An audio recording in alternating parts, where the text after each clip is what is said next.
Bonjour, c'est André et voici une nouvelle histoire de ma chaîne Histoire de foyer.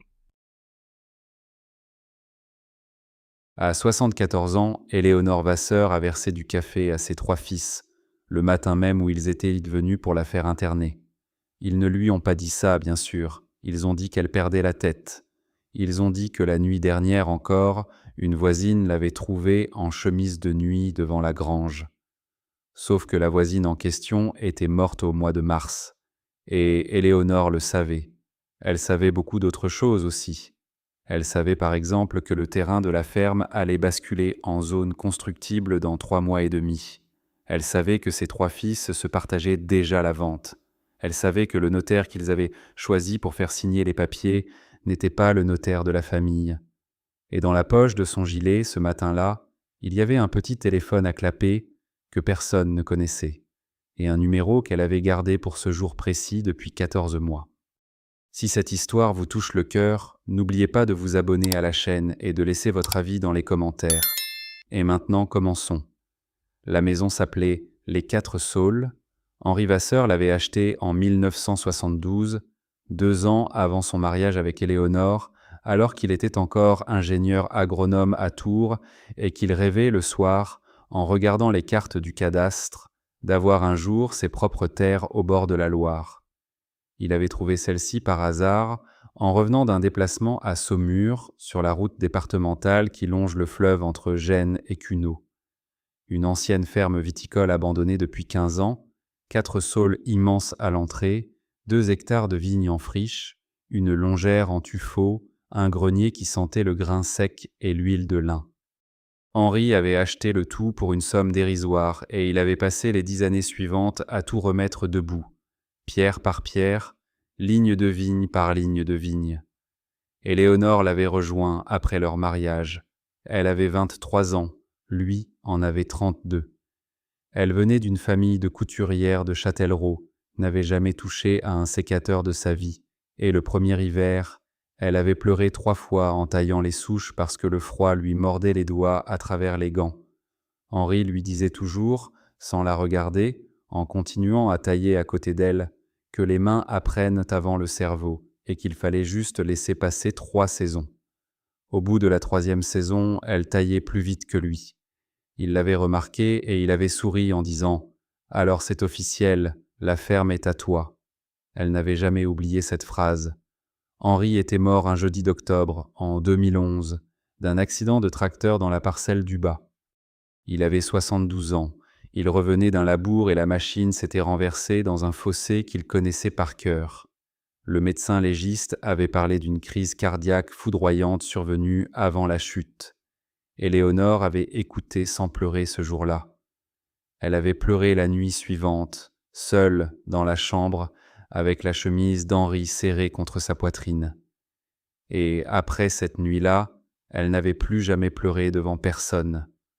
Le testament, ouvert 2 semaines plus tard par maître Adrien Fontaine, le notaire et ami d'Henri, disait 2 choses simples. La ferme, les 4 saules, ses bâtiments, ses terres, ses dépendances agricoles, revenaient en pleine propriété à Éléonore Vasseur, née Marchand. Les 3 fils, Sébastien, Antoine et Romain, recevaient chacun la somme prévue dans le contrat d'assurance vie de leur père, soit 180 000 € chacun, à disposition immédiate. Henri avait été un homme prudent. Henri avait été un homme qui n'aimait pas les surprises après sa mort. Sébastien, l'aîné, était banquier à Lyon, marié, 2 enfants au lycée Saint-Marc. Antoine, le second, avait repris une affaire de négoce de vin à Tours, un commerce un peu compliqué qui ne décollait jamais vraiment. Romain, le plus jeune, n'avait pas de métier fixe, il avait été pendant 6 ans assistant de production dans une boîte audiovisuelle parisienne. Puis il avait monté 3 ou 4 projets qui n'avaient rien donné, et il vivait depuis 4 ans à Angers, dans un appartement payé en partie par sa mère, qu'il appelait son loyer de transition.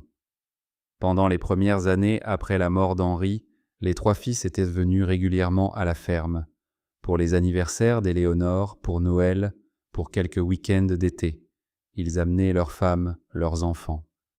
Ils mangeaient dans le grand salon, ils dormaient dans les chambres du haut, Ils partaient le dimanche soir avec des cartons de bouteilles que leur mère faisait monter de la cave. Puis, doucement, sans que personne ne le remarque vraiment, les visites avaient changé. Au début, ce n'était que des détails. Sébastien arrivait avec un dossier sous le bras et il proposait, après le déjeuner, de regarder ensemble les comptes de l'exploitation.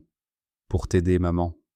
Antoine commençait à parler de ce que la ferme pourrait rapporter si on la louait à un grand domaine de la région. Pour ta retraite, maman. Romain demandait des avances, juste 5 000 euros, juste 3 000, juste 2. Pour son nouveau projet, à chaque fois. Éléonore prêtait l'argent. Éléonore écoutait les dossiers. Éléonore disait non aux propositions de location, gentiment, sans hausser la voix. Elle avait passé 37 ans dans cette ferme avec Henri, et elle ne voyait aucune raison de louer à un inconnu ce qu'ils avaient bâti à deux. Puis il y a eu cette nuit d'octobre 2024. Éléonore ne dormait pas bien depuis la mort d'Henri.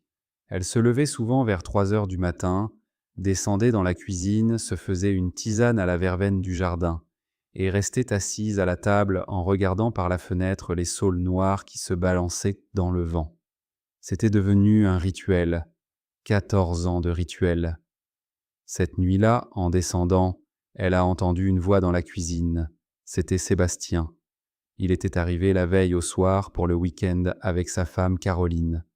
Il parlait au téléphone, doucement, en croyant que toute la maison dormait. La porte de la cuisine était entr'ouverte. Éléonore s'est arrêtée dans le couloir, juste avant la porte, sans aucune intention au début. Elle voulait simplement attendre qu'il termine pour ne pas le déranger. Sébastien disait « Oui, j'ai vu Lambert hier, il a préparé le dossier. Non, il n'y aura pas de problème, c'est une procédure classique de protection juridique pour personnes vulnérables. Le médecin de Saumur signera le certificat de troubles cognitifs. J'ai déjà payé la compte. » Oui, oui, non. Elle ne se doute de rien. Pause. Éléonore a fermé les yeux dans le couloir. Sébastien a continué. Le PLU passe en avril 2026. À ce moment-là, les 2 hectares du sud basculent en zone constructible. 3 millions, peut-être 3 millions 2 si on fait monter les enchères avec le groupe immobilier de Nantes. Mais si on attend qu'elles partent naturellement, le terrain perd sa valeur. On doit la sortir de là avant que le PLU passe. Et on doit s'assurer qu'au moment du PLU, c'est nous qui gérons.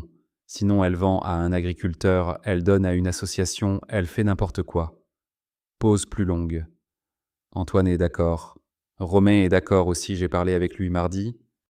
Bien sûr qu'il est d'accord. Il a 92 000 euros de dette. Il signera tout ce qu'on lui mettra sous le nez. Le seul truc, c'est qu'il faut qu'elle signe avant fin janvier. Après, c'est trop tard. Caroline, à l'autre bout, devait avoir posé une question. Sébastien a baissé encore la voix. Éléonore a dû avancer d'un demi-pas pour entendre. Mais non, je ne dis pas qu'elle est folle.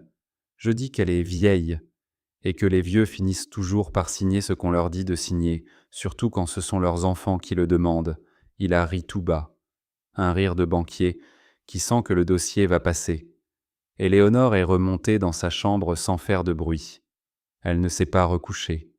Elle s'est assise sur le bord du lit, dans le noir, et elle est restée comme ça jusqu'à 6 heures du matin, sans bouger, sans pleurer non plus parce qu'elle ne pleurait plus devant personne depuis 13 ans, pas même devant elle-même. À 6 heures, elle s'est levée. Elle est descendue. Elle a préparé le petit déjeuner pour Sébastien et Caroline comme si de rien n'était. Elle a souri quand il l'a embrassée sur le front en arrivant dans la cuisine. Elle lui a demandé s'il avait bien dormi. « Très bien, maman. Et toi ?»« Très bien, Sébastien, comme d'habitude. Il est reparti à Lyon le dimanche soir. Le lundi matin, à 9 heures, Éléonore Vasseur a fait 3 choses. Elle a pris sa voiture, sa vieille Peugeot bleue, et elle est allée jusqu'à l'épicerie de Douai-la-Fontaine. Elle a acheté en liquide un téléphone à clapet de base, du type qu'on offre aux enfants pour aller à l'école. 69 euros. Elle a payé sans demander de ticket. Elle est passée ensuite à la bibliothèque municipale de Saumur et elle a demandé à la documentaliste comment fonctionnait un PLU, un plan local d'urbanisme. La documentaliste lui a expliqué pendant 40 minutes. Éléonore a pris des notes dans un petit carnet à spirale. Et à 13 heures, elle a appelé Maître Adrien Fontaine, le notaire et ami de feu, son mari, sur le numéro privé qu'il lui avait donné le jour de la lecture du testament en disant « Si un jour vous avez besoin de moi, Éléonore, n'importe quand, ce numéro fonctionne ». Elle avait gardé ce numéro pendant 13 ans sans jamais l'appeler. Ce lundi-là, elle a composé les 10 chiffres lentement, comme on compose un code pour ouvrir un coffre. Adrien a décroché à la deuxième sonnerie. « Éléonore, tout va bien ?»« Non, Adrien, tout ne va pas bien.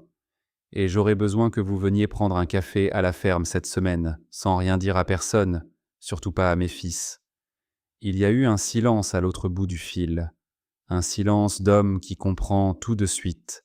Puis Adrien a dit simplement « Jeudi matin, 10 heures, je dirai à mon clerc que je suis chez le dentiste. » Et c'est ce jeudi-là, le jeudi 16 octobre 2024, que la véritable histoire des 4 saules a commencé.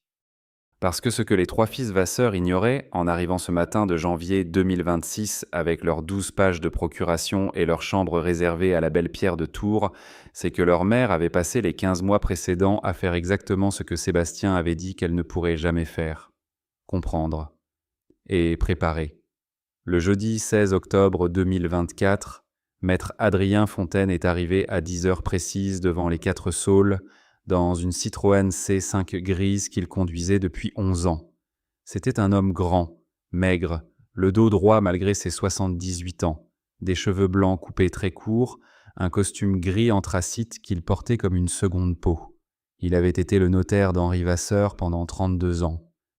Il avait pleuré, vraiment pleuré le jour de l'enterrement, debout au fond de l'église de Cuneau, sans s'approcher de la famille, parce qu'Adrien Fontaine était un homme qui pensait qu'un notaire n'a pas le droit de mélanger son chagrin avec celui des héritiers.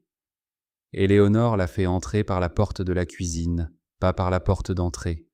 C'était un détail, mais Adrien l'a remarqué tout de suite. Il a posé sa serviette en cuir noir sur la table. « Vous voulez du café, Adrien ? Je veux que vous me racontiez d'abord. Le café après. » Elle lui a raconté, sans dramatiser, sans pleurer, une voix posée comme une femme qui présente un inventaire de cave. Elle a tout dit. La conversation entendue dans le couloir, le nom de Lambert, le PLU, les 2 hectares du Sud, les 3 millions, la phrase sur les vieux qui finissent par signer, le rire de Sébastien. Elle a parlé pendant 22 minutes sans s'arrêter une seule fois. Adrien a écouté sans noter, les mains croisées sur la table. Quand elle a fini, il est resté silencieux un long moment. Puis il a dit « Vous êtes sûr que vous avez bien entendu 3 millions d'eux ? Je suis sûr, Adrien. Vous êtes sûr que c'était Lambert, le nom qu'il a prononcé ? Je suis sûr. » Adrien a respiré profondément. Il a sorti de sa serviette un carnet à couverture, en moleskine, et un stylo plume. Il a écrit 3 mots sur la première page. Éléonore n'a pas pu les lire à l'envers. « Bien, a-t-il dit. Voici comment ça va se passer. » Il a parlé à son tour pendant 1h15, sans café, sans pause. Il a expliqué que tout ce que Sébastien préparait reposait sur un seul pilier, un certificat médical attestant que Madame Éléonore Vasseur présentait des troubles cognitifs justifiant une mesure de protection juridique. Sans ce certificat, aucun juge des contentieux de la protection n'accepterait d'examiner le dossier. Et sans décision du juge, aucune procuration générale signée sous pression ne tiendrait plus de 2 mois devant un tribunal. Donc, première chose à faire, vous allez voir, dès demain, un neurologue que je connais à Tours, un homme intègre, un ancien camarade de promotion de mon fils. Vous allez passer un bilan cognitif complet, le MMSE, le test de l'horloge, le bilan neuropsychologique. Vous allez le passer brillamment, parce que vous êtes parfaitement saine d'esprit et que j'ai besoin que ce soit écrit noir sur blanc, daté, tamponné, par un spécialiste hospitalier qui pèsera 10 fois plus lourd qu'un médecin généraliste payé pour mentir. D'accord, Adrien. Deuxième chose, vous allez modifier votre testament, pas dans le sens auquel pensent vos fils. Vous allez le complexifier. Nous allons insérer une clause d'inaliénabilité de 15 ans sur les 2 hectares du Sud, ceux du PLU, en faveur d'un bénéficiaire que nous choisirons ensemble. Une fondation, une association de préservation des paysages de Loire, je connais 2 structures sérieuses. Si quelqu'un parmi vos héritiers conteste votre capacité à signer ce testament, on prouvera par le rapport neurologique de Tours que vous étiez parfaitement lucide, et la clause d'inaliénabilité bloquera la vente pendant 15 ans. Aucun promoteur n'attend 15 ans. Éléonore a hoché la tête lentement. Troisième chose, et c'est la plus délicate, vous allez continuer à vivre comme avant. Vous allez sourire à Sébastien quand il téléphone le dimanche. Vous allez prêter 3000 € à Romain quand il viendra en pleurant.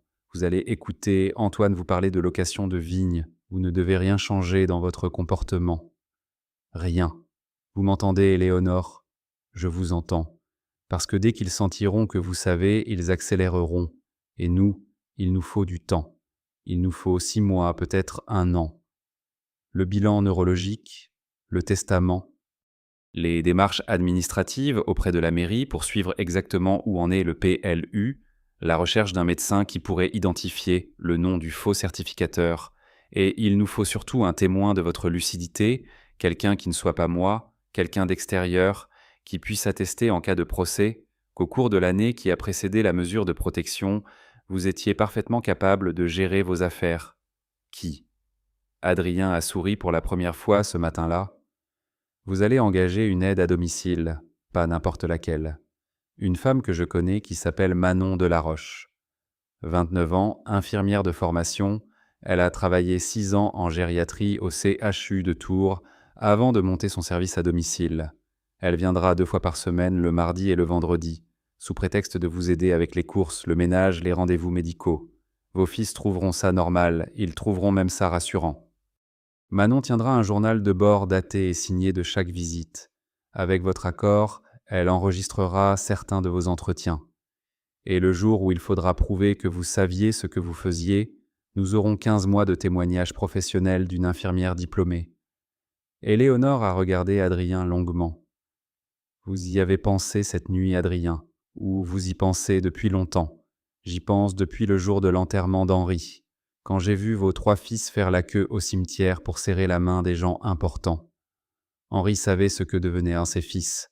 Il me l'avait dit 2 ans avant sa mort. Il vous avait dit quoi? Adrien a hésité une seconde, puis il a regardé Éléonore droit dans les yeux. Il m'avait dit, Adrien, si un jour il m'arrive quelque chose, surveillez Éléonore à ma place.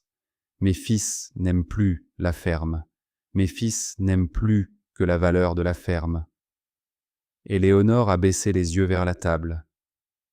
Pour la première fois de la matinée, ses mains ont tremblé. Une seconde, pas plus.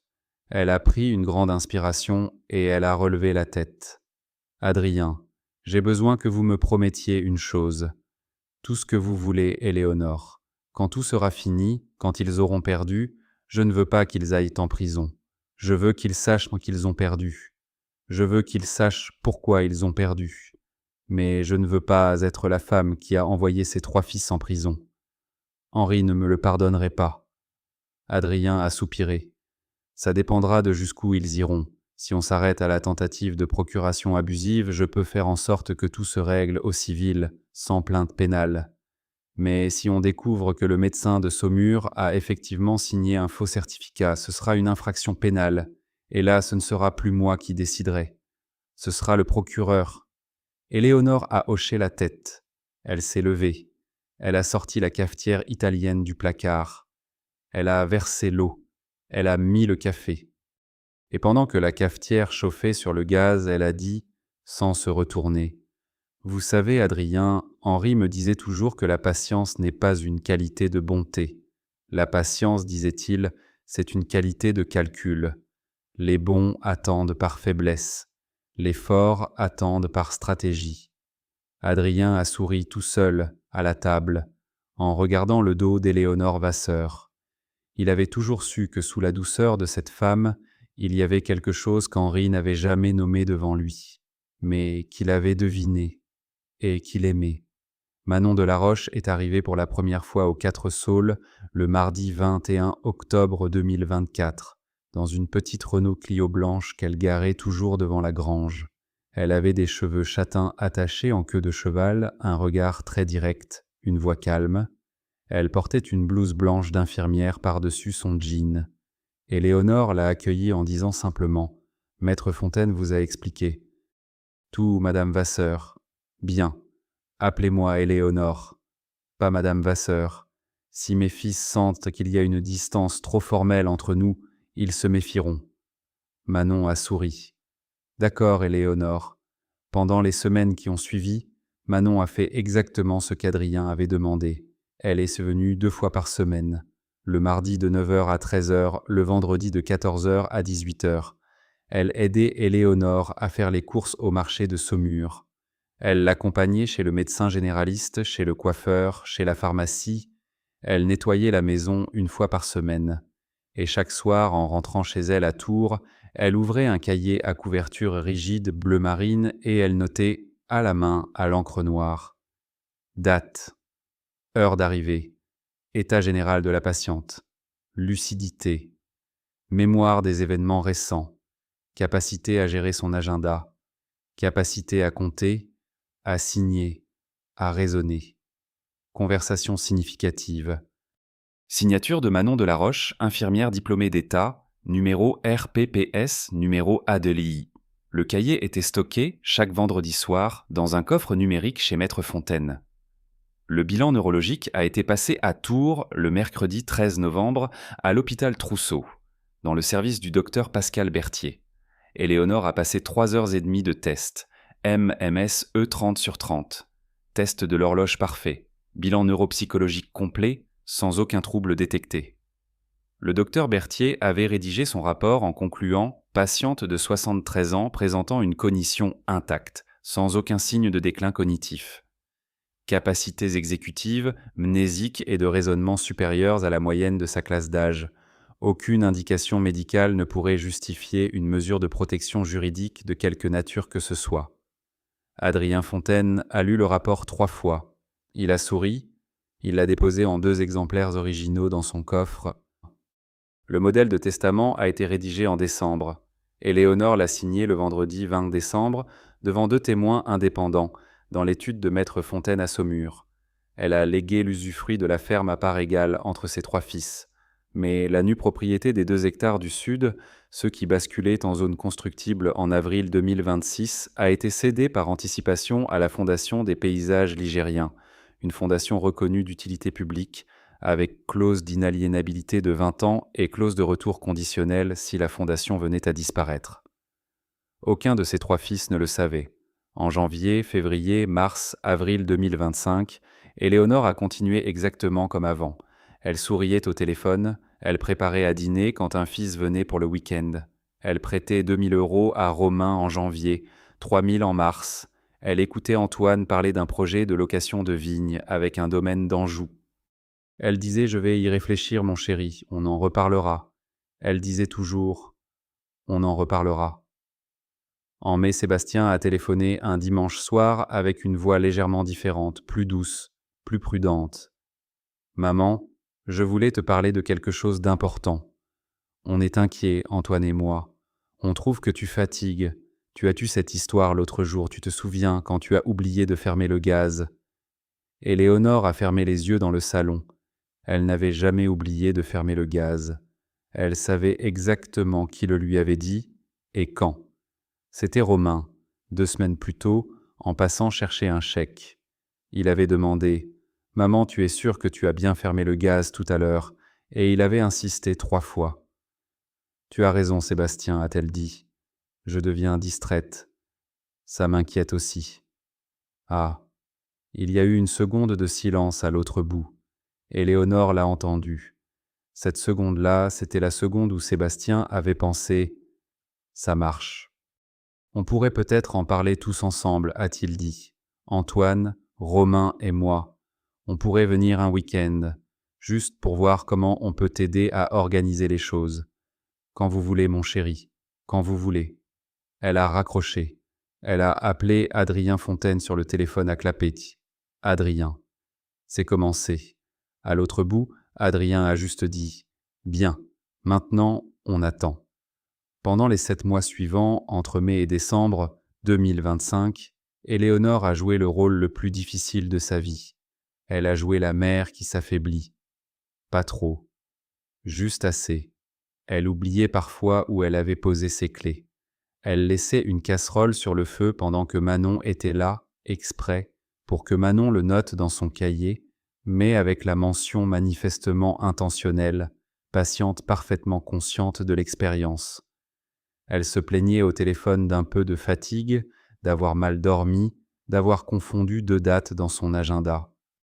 Et à chaque dîner avec un fils, à chaque visite, elle observait. Elle notait dans sa tête.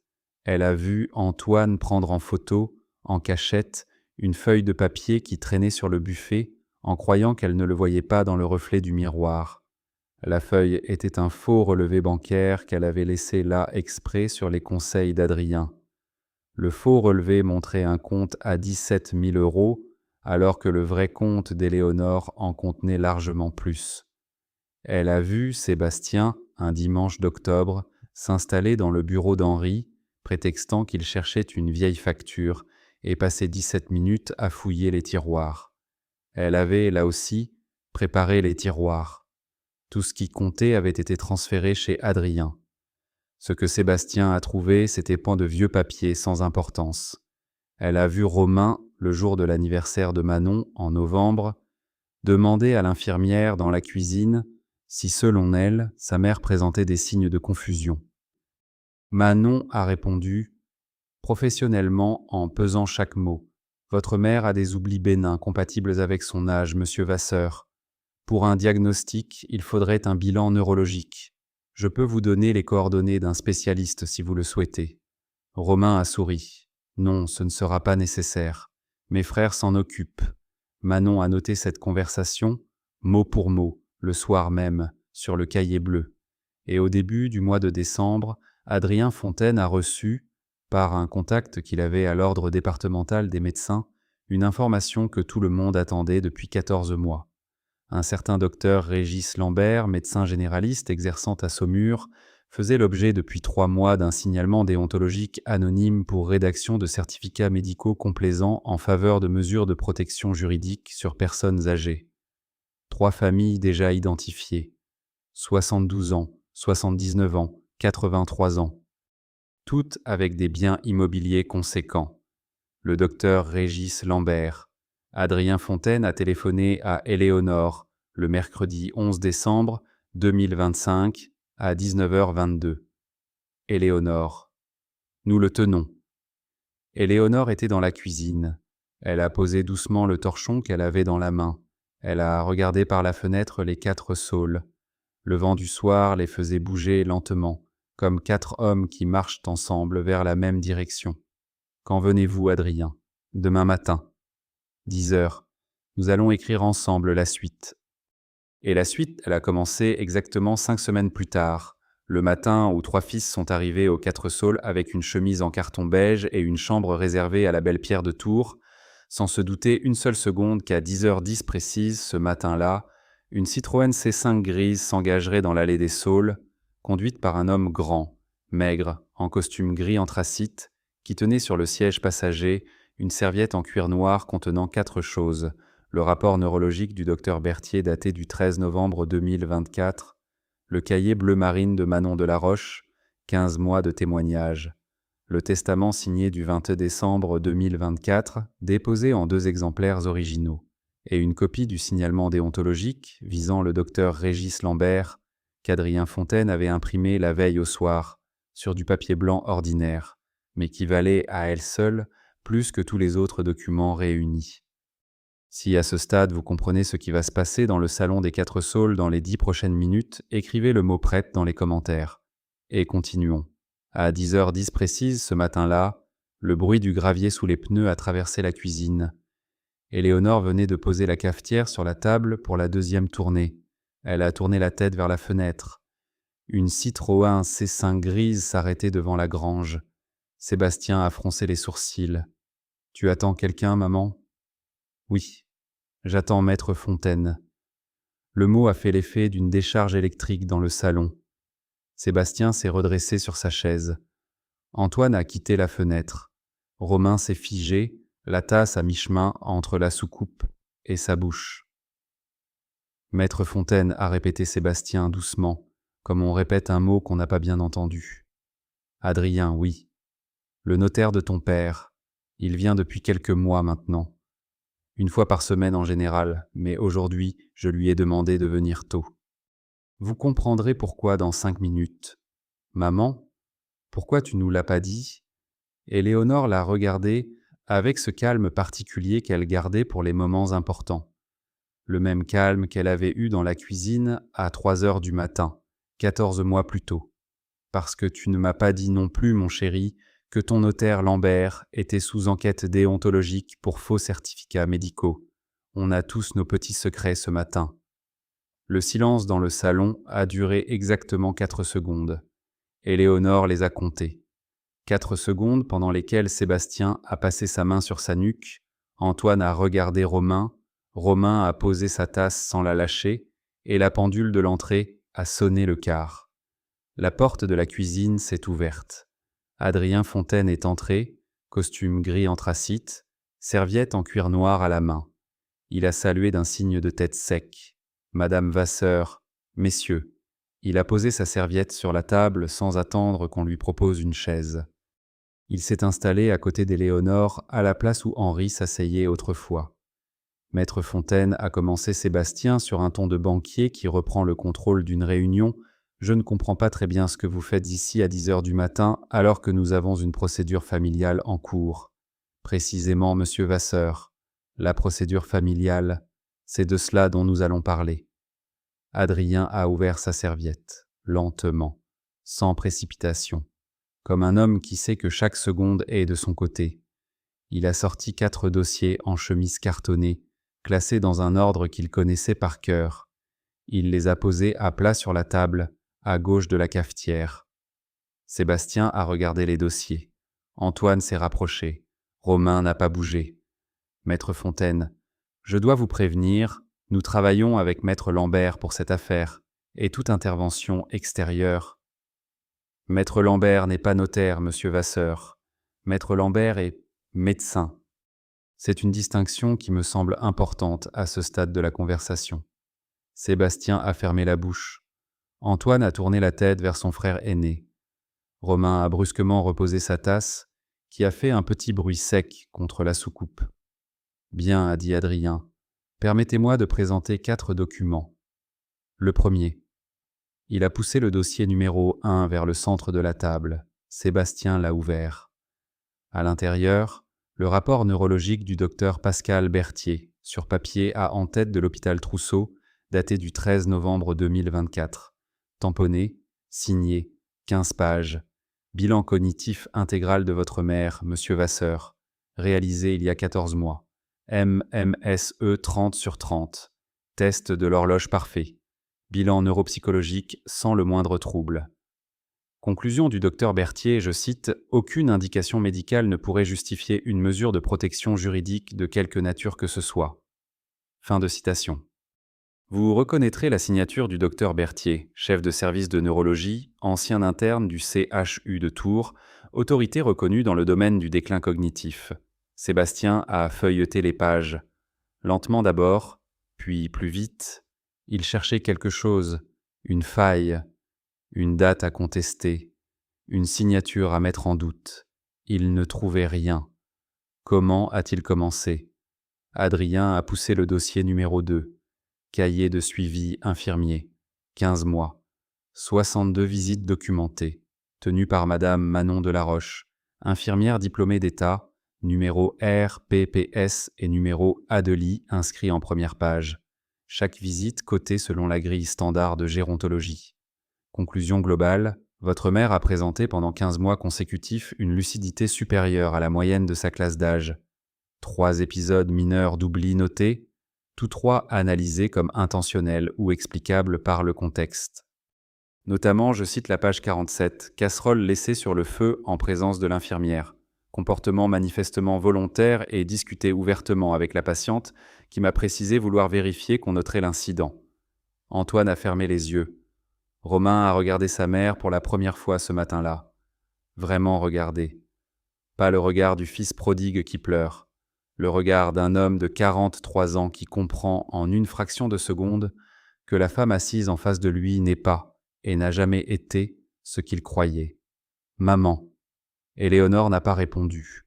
Adrien a poussé le dossier numéro 3. Testament rectifié de Madame Éléonore Vasseur, signé devant 2 témoins indépendants le 20 décembre 2024. Usufruit de la propriété attribuée à part égale à messieurs Sébastien, Antoine et Romain Vasseur. En revanche, nue propriété des parcelles cadastrales à 342 et à 343, soit les 2 hectares situés au sud de la propriété, cédés par anticipation à la Fondation des paysages ligériens, fondation reconnue d'utilité publique. Clause d'inaliénabilité, 20 ans. Clause de retour conditionnelle en cas de dissolution de la fondation. Acte enregistré au service de la publicité foncière de Saumur sous le numéro que voici. Effet immédiat à la date de signature. Antoine s'est laissé tomber sur la chaise en face d'Éléonore. Il a posé les coudes sur la table et a pris son visage dans ses mains. Sébastien, lui, n'a pas bougé. Il regardait fixement le dossier numéro 3. Maître Fontaine, ce testament a été signé sous influence. Ma mère n'aurait jamais consenti seule à céder. Votre mère a consenti seule, monsieur Vasseur, pleinement consciente. Et précisément pour cette raison, le dossier numéro 1 que vous venez de feuilleter contient l'attestation neurologique correspondante datée d'1 mois et 7 jours avant la signature du testament. Toute contestation pour cause d'altération du discernement est juridiquement irrecevable. Vous le savez aussi bien que moi. Sébastien a serré la mâchoire. Romain a parlé, pour la première fois depuis l'entrée d'Adrien dans la cuisine. Sa voix tremblait, mais pas comme avant. Pas la tremblote calibrée du fils prodigue. Une tremblote sèche d'homme acculé. « Maman, pourquoi tu nous fais ça ?» Éléonore s'est tournée vers lui, sans colère, avec quelque chose de bien pire que la colère, une indifférence douce. « Je ne vous fais rien, Romain. Je protège la ferme de ton père. Ce n'est pas la même chose. » Adrien a poussé le dossier numéro 4. Et voici, messieurs, le document qui change tout. Il l'a ouvert lui-même. À l'intérieur, 2 feuilles imprimées sur papier blanc ordinaire. Une signature manuscrite au stylo bleu en bas de la 2e. Signalement déontologique daté du 14 septembre 2025, transmis au Conseil départemental de l'Ordre des médecins de Maine-et-Loire concernant les pratiques du docteur Régis Lambert, médecin généraliste exerçant au cabinet de la rue Saint-Nicolas à Saumur. 3 certificats médicaux complaisants identifiés à ce jour, tous 3 rédigés pour justifier des mesures de protection juridique sur des personnes âgées propriétaires de biens immobiliers à fort potentiel foncier. Toutes les 3 familles concernées ont été contactées par l'ordre. Une enquête disciplinaire est ouverte depuis le 8 octobre. Le docteur Lambert risque, en l'état actuel des éléments, une interdiction d'exercer de 5 ans, et le procureur de la République de Saumur a été saisi à titre conservatoire. Adrien a fait une pause. Il a regardé Sébastien droit dans les yeux. Vos 4 rendez-vous chez le docteur Lambert entre janvier et octobre 2025 sont consignés dans son agenda professionnel saisi par l'ordre. Le dernier en date, celui du 11 octobre, porte la mention manuscrite, je cite, « Certificat à délivrer après dépôt avocat, dossier Vasseur ». Fin de citation. Le silence dans la cuisine a duré 17 secondes, et Éléonore les a comptés une à une. Pendant ces 17 secondes, Sébastien a regardé fixement la 4e page du 4e dossier. Antoine pleurait silencieusement, les 2 mains toujours plaquées contre son visage. Et Romain s'est levé sans rien dire, est allé jusqu'à la fenêtre et a posé son front contre la vitre froide. Adrien a refermé sa serviette. Voici donc où nous en sommes, messieurs. Premièrement, la procuration générale que vous avez apportée ce matin ne sera pas signée. Si vous tentez de la présenter à un juge des contentieux de la protection, le rapport du docteur Berthier et le cahier de Madame Delaroche démontreront sans ambiguïté que votre démarche est abusive. Deuxièmement, les 2 hectares du Sud n'appartiennent plus juridiquement à votre mère depuis le 20 décembre 2024. Ils appartiennent à une fondation qui ne les vendra pas et le passage en zone constructible, prévu le 15 avril prochain, n'aura aucune incidence financière pour vous. Troisièmement, votre mère a choisi, pour le moment, de ne pas déposer plainte au pénal contre vous 3. Elle a en revanche autorisé l'ordre des médecins à utiliser les éléments du dossier Vasseur dans la procédure disciplinaire contre le docteur Lambert. Je vous laisse imaginer ce que cela impliquera pour vous lorsque l'enquête médicale révélera publiquement les noms des familles signalantes. Sébastien a relevé la tête. Sa voix était devenue rauque. Combien... Pardon, monsieur Vasseur. Combien elle veut. Combien tu veux, maman. Pour qu'on en finisse là. Pour qu'on parte. Pour que tu n'ailles pas voir l'ordre des médecins. Pour que tu ne témoignes pas dans l'affaire Lambert. Éléonore a regardé son fils aîné pendant un long moment. Sébastien Vasseur, 49 ans, banquier à Lyon, costume Hugo Boss, montre Tag Heuer, 2 enfants au lycée Saint-Marc. Le fils qu'elle avait nourri au sein pendant 14 mois après sa naissance, qu'elle avait soigné de la varicelle en 1982, qui avait dormi dans le lit conjugal entre elle et Henri pendant 3 nuits après un cauchemar à l'âge de 8 ans. Tu viens de me proposer de t'acheter mon silence, Sébastien. Je viens de proposer une solution amiable. Tu viens de me proposer une transaction. Comme on propose une transaction à un fournisseur encombrant, pas à une mère. Maman. Non, tais-toi. Sa voix avait monté d'un seul cran, pas un cri, un cran. Mais ce cran-là a fait baisser les yeux à Sébastien, et c'était la première fois depuis 30 ans qu'il baissait les yeux devant sa mère. Adrien Fontaine n'a pas bougé. Il regardait la table. Il avait vu, dans sa carrière de notaire, 80 héritages se déchirer dans des salons comme celui-ci. Il savait exactement à quel moment un fils acceptait, à quel moment il refusait, à quel moment il bluffait encore. Sébastien Vasseur, à cet instant précis, ne bluffait plus. Et Léonore a respiré profondément. Voici ce que vous allez faire tous les trois. Vous allez sortir de cette maison dans les 30 minutes. Vous laisserez sur la table la chemise en carton beige que vous avez apportée. Vous ne reviendrez ici qu'aux conditions que je vais maintenant énoncer et que Maître Fontaine va consigner par écrit. Elle a marqué une pause. Une longue pause.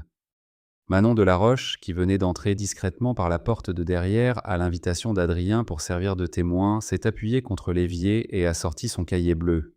Première condition. Sébastien, tu vas démissionner du conseil de famille informel que vous avez constitué tous les trois sans m'en parler. Je sais qu'il existe parce que Manon t'a entendu en parler au téléphone le 4 septembre dernier sur la terrasse. Tu ne représenteras plus rien me concernant. Ni mes intérêts, ni mes biens, ni ma personne. D'accord, a dit Sébastien sans relever la tête. Deuxième condition. Antoine, tu vas me restituer dans un délai de 90 jours les 11 200 € que tu as prélevés sur le compte joint que tu partages avec ta femme et qui sont passés par le compte de Romain entre janvier et août 2025. Je sais combien, je sais quand. Maître Fontaine allait relever. Antoine a relevé la tête, le visage rouge. Maman, comment tu... Manon a une cousine qui travaille au Crédit Agricole de Saumur. Et Adrien a des relations qui n'apparaissent pas dans son carnet d'adresses. C'est tout. Antoine a fermé les yeux. Il a hoché la tête. Troisième condition. Romain. Romain s'est retourné lentement, le front encore marqué par le contact avec la vitre froide. Tu as 92 000 € de dette selon Sébastien.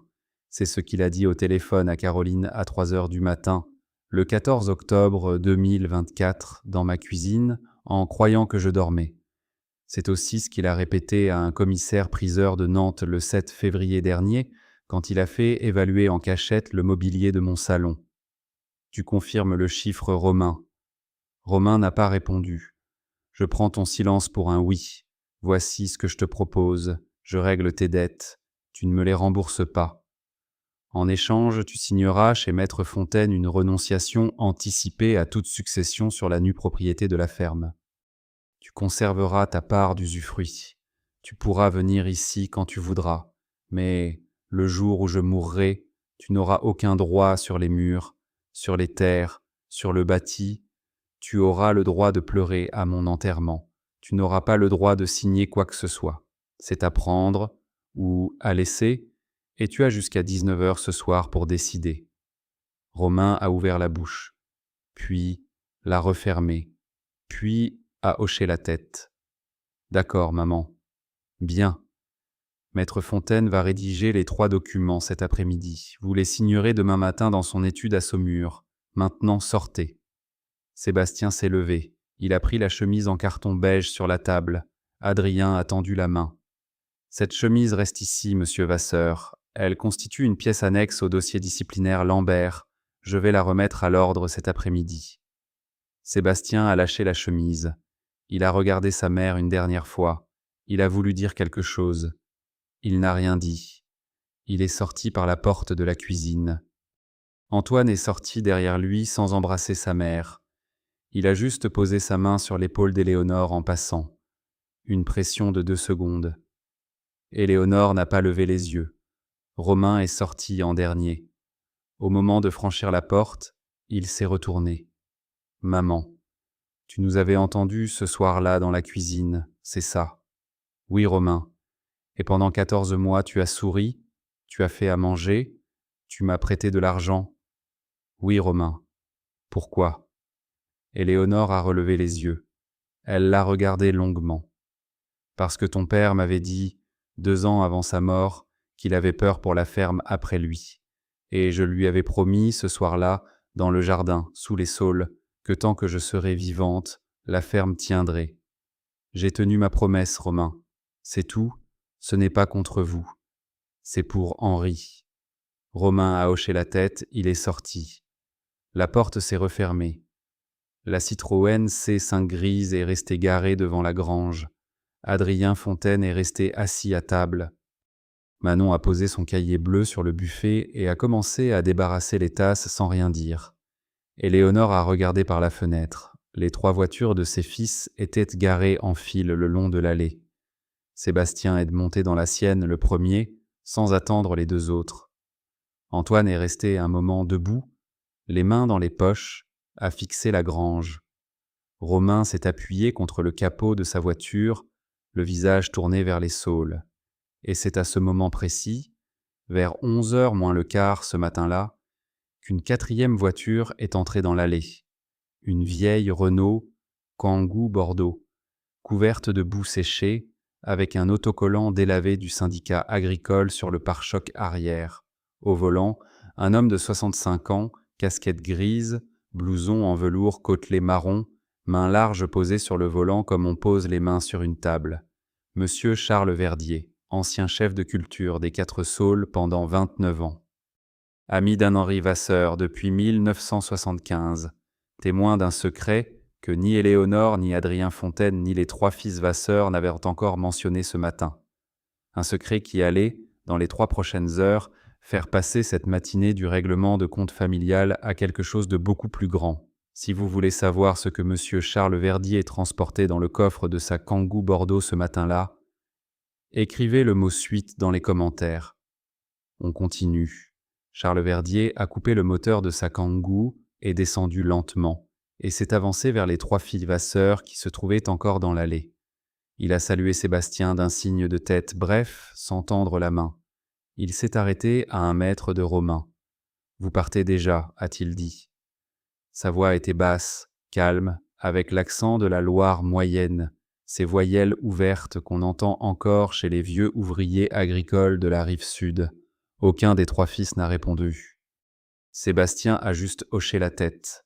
Charles a regardé Antoine. « Ton père aurait eu honte de toi ce matin, Antoine. » Pas en colère. Honte. La différence est importante. Antoine a détourné les yeux.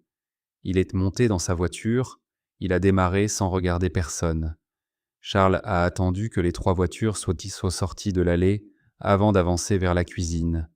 Il a essuyé ses chaussures sur le paillasson, longuement, comme il le faisait depuis 29 ans. Il est entré. Madame Éléonore, Charles, Maître Fontaine, Madame de la Roche. Adrien s'est levé pour lui serrer la main. Manon a souri sans rien dire et lui a tendu une tasse de café. Charles s'est assis à la place exacte où Sébastien était assis 20 minutes plus tôt. Il a posé sur la table une boîte en métal rectangulaire, du type des vieilles boîtes à biscuits lus, peintes en bleu pâle, écaillées sur les coins. La boîte avait l'air lourde. Charles a posé une main à plat dessus et il a regardé Éléonore. Henri me l'a confié le 16 septembre 2011, a-t-il dit. 3 semaines avant l'accident. Il m'a fait promettre de ne jamais en parler à personne, sauf à vous, et seulement si un jour vos fils essayaient de toucher aux 4 saules. Pas seulement essayer, réussir. Henri avait été précis. Il m'a dit « Charles, je ne veux pas qu'Éléonore vive avec cette boîte sur les épaules tant qu'elle n'en aura pas besoin. Si elle n'en a jamais besoin, tu la brûleras à ma mort. » Il a fait une pause. Adrien m'a téléphoné mercredi dernier. Il m'a dit que le moment était venu. J'ai été chercher la boîte dans la grange de ma sœur à Brissac, où elle dormait depuis 14 ans.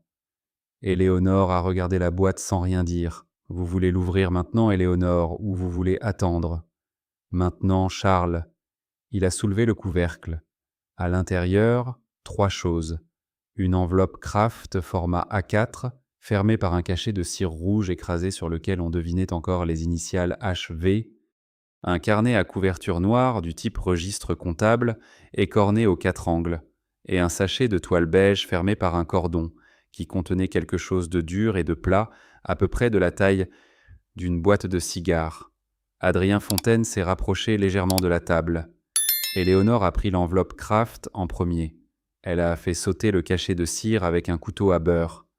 À l'intérieur, une lettre manuscrite, 6 pages, à l'encre noire, écrite avec le stylo plume Pélicane qu'Henri utilisait depuis ses 20 ans. Elle a reconnu l'écriture à la première seconde. Une écriture droite, légèrement penchée, sans ornement, comme l'homme. Elle a lu en silence. Pendant 11 minutes, personne dans la cuisine n'a parlé. Manon s'était assise sur le banc, près de la fenêtre. Charles regardait par la porte ouverte. Adrien attendait, les mains croisées sur la table. Éléonore a posé les pages. Ses yeux étaient secs, mais quelque chose avait bougé dans son visage, quelque chose de très ancien, comme si elle venait de rencontrer son mari dans une pièce qu'elle ne connaissait pas. Henri savait, a-t-elle dit doucement. Savait quoi, Éléonore? Pour les garçons, il avait commencé à comprendre dès 2006, peut-être avant.